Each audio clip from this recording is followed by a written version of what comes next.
దేశంలో అన్ని చేంజ్ అయ్యాయి, మీ నగలు కూడా చేంజ్ చేయండి. మీ పాత నగకు గ్రాముకి 150 రూపాయలు ఎక్స్ట్రా పొంది కొత్త నగలు తీసుకోండి. అదే తక్కువ తరుగుకు మీ లలితలో మాత్రమే.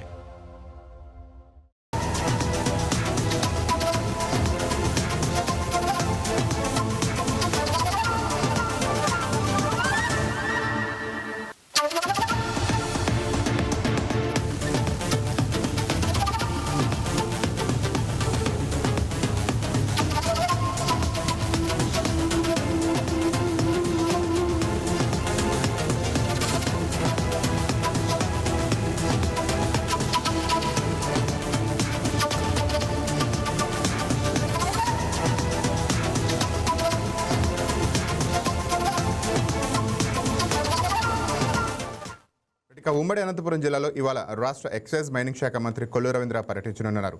అనంతపురంలో దివంగత మాజీ జడ్పీ చైర్మన్ చమన్ సాబ్ జయంతి వేడుకల్లో మంత్రి పాల్గొంటారు. అనంతరం శ్రీ సత్సాయి జిల్లా రాప్తాడు నియోజకవర్గంలోని రామగిరిలో బంగారు గనులను ఎమ్మెల్యే పరిటాల సునీత్తో కలిసి పరిశీలించనున్నారు. ఇటీవల జొన్నగిరి గోల్డ్ మైన్స్ను ప్రారంభించిన ప్రభుత్వం ఇప్పుడు రామగిరి గోల్డ్ మైన్స్ పునరుద్ధరణపైన దృష్టి సారించింది. మంత్రి కొల్లు రవీంద్ర పర్యటనతో రామగిరి బంగారు గనుల భవిష్యత్తుపై కీలక నిర్ణయంకు మార్గం సుభం కానుందనే ఆసక్తి నెలకొంది. మరిన్ని వివరాలను దీనిపై మరింత సమాచారం అనంతపురం జిల్లా ప్రతినిధి యోగానంద్ లైవ్ లో అందిస్తారు. ఉమ్మడి అనంతపురం జిల్లాలో ఇవాళ రాష్ట్ర ఎక్సైజ్ మరియు మైనింగ్ శాఖ మంత్రి కొల్లు రవీంద్ర పర్యటిస్తున్నారు. మరి కాసేపట్లో ఆయన ఏదైతే స్టేజ్ వేశారో చూస్తున్నాం మనం.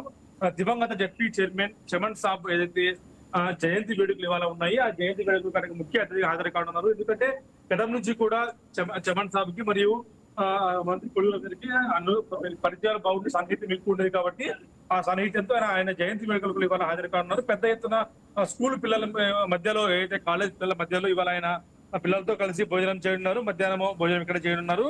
ఆ తర్వాత సత్యసాయి జిల్లాను రామగిరి బంగారు గనులను కూడా పరిశీలించినారు. గతంలో జొన్నగిరి మైన్స్ ప్రారంభించారు. అదేవిధంగా రామగిరి బంగారు గనులను కూడా ప్రారంభించిన ఉద్దేశంతో పెద్ద ఎత్తున కార్యకలాపాలు విస్తరించాలన్న ఉద్దేశంతోనే ఈ రామగిరి గోల్డ్ మైన్స్ కూడా ప్రారంభించబోతున్నారు. ముఖ్యంగా ఇక్కడ యువతకు ఉపాధి మరియు ఇక్కడి ప్రజలకు స్థానికంగా ఉండే ప్రజలకు ఉపాధి లభిస్తున్న ఉద్దేశంతోనే ఈ రామగిరి బంగారు గనులను కూడా ప్రారంభించే ఉద్దేశం ఉన్నట్టు తెలుస్తుంది. అదేవిధంగా అయితే గతంలో కూడా వైసీపీ హయాంలో ఈ రామగిరి బంగారు గనులు పూర్తిగా మొదలుపడ్డాయని చెప్తూ కూడా మన వార్తలు వస్తున్నాయి. ముఖ్యంగా గత 5 ఏళ్ల నుంచి ఏమాత్రం పట్టించుకోకపోవడంతో ఆ గనులన్నీ కూడా పాత స్థితికి వెళ్ళిపోయి తెలుస్తుంది. దాన్ని ఇప్పుడు పునరుద్ధరించి వేరే సంస్థకు ఇప్పుడు ఎక్కడైతే జొన్నగిరి గోల్డ్ మైన్స్ లో జిఎంఐసి సంస్థకి ఇచ్చారో అదేవిధంగా ఇక్కడ కూడా అదే సంస్థకి ఇవ్వాలి, వేరే సంస్థకి ఇవ్వాలనేది కూడా ఇవాళ మనకు తెలిసే అవకాశం ఉంది. ముఖ్యంగా అయితే జొన్నగిరిలో 1000 కేజీలు సంవత్సరానికి ఉత్పత్తి ఉందో ఇప్పుడు దాన్ని అదేవిధంగా రామగిరిలో కూడా అంత స్థాయిలో కాకుండా కొత్త గొప్ప స్థాయిలో అందులో సగమైన స్థాయి వచ్చే అవకాశం ఉందంటూ కూడా వార్తలు వస్తున్న నేపథ్యంలో గతంలో కూడా ఇక్కడ బంగారు ఉత్పత్తి జరిగింది కాబట్టి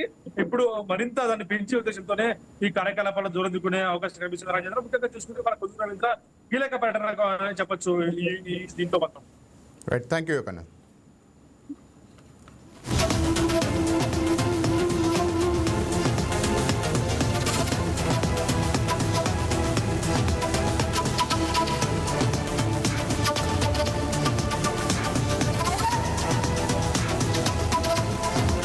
బంగారం బ్యాంకులో ఉంటే అది మీ అప్పు, అదే శివ గోల్డ్ కంపెనీకి తీసుకొస్తే అది మీ పెట్టుబడి.